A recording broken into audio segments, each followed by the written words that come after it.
Parshat Toldot introduces us to Yaakov and Esav and their rivalry over the birthright. It is a parasha of twins and nations in embryo. Yaakov will emerge as Israel, our patriarch. Brother Esav, or Edom, will be locked in enmity with Israel until the Messianic era. The tension begins as early as Rivka's pregnancy, when we're told that the two fought inside her.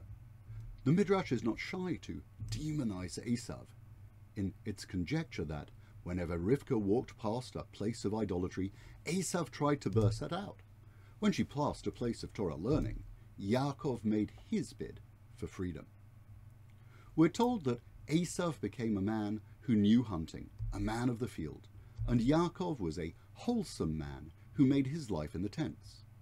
Yitzchak loved Esav because the hunt was in his mouth, and Rivka loved Yaakov.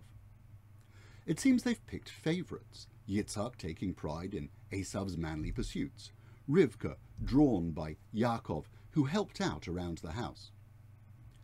Does the Torah want us to paint a picture that somehow Yitzchak and Rivka had a hand in the tension between their children?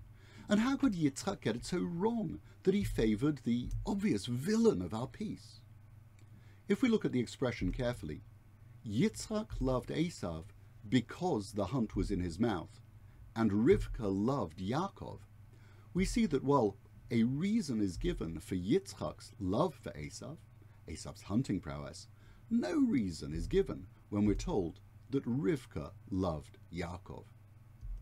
The 12th century commentator, the Radak, says of the discrepancy that of course Yitzchak loved goody Yaakov. That went without saying.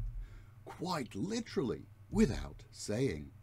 The Torah's focus on Yitzchak's more surprising love of Esav is his reluctance to write his son off.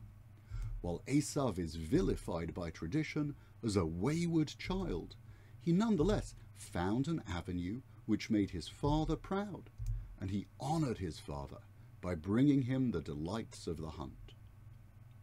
What do we learn from the verse's contrast with Rivka's love for Yaakov?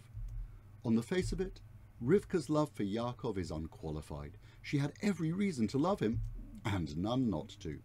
And this was bolstered by the prophecy that Hashem had given her during pregnancy, that the elder and initially stronger would eventually serve the younger. From this perspective, Yitzchak represents confident in the leadership he perceives, and Rivka represents faith in the leadership she anticipates. This interpretation resolves another contrast set up by the verse. On close reading, it says, Yitzchak loved Esav in the past tense, but the Hebrew continues, Rivka loves Yaakov in the present.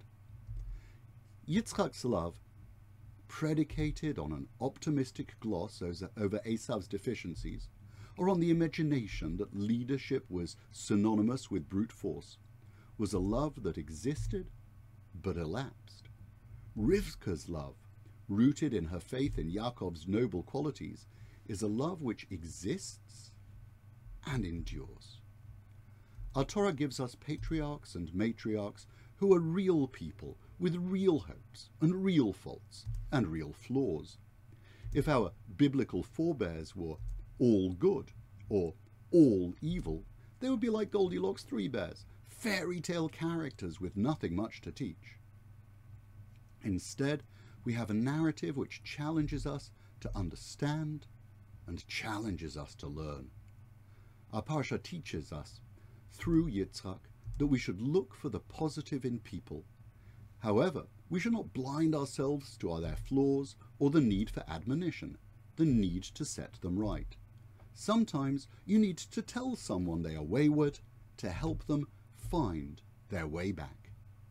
And Rivka teaches that what underpins love can't necessarily be articulated or explained. It can come from an inner conviction. From Rivka we learn that when our love is a love of virtue, that love lives on. And what of love that goes without saying? The Radak's commentary is an explanation, but is not an affirmation.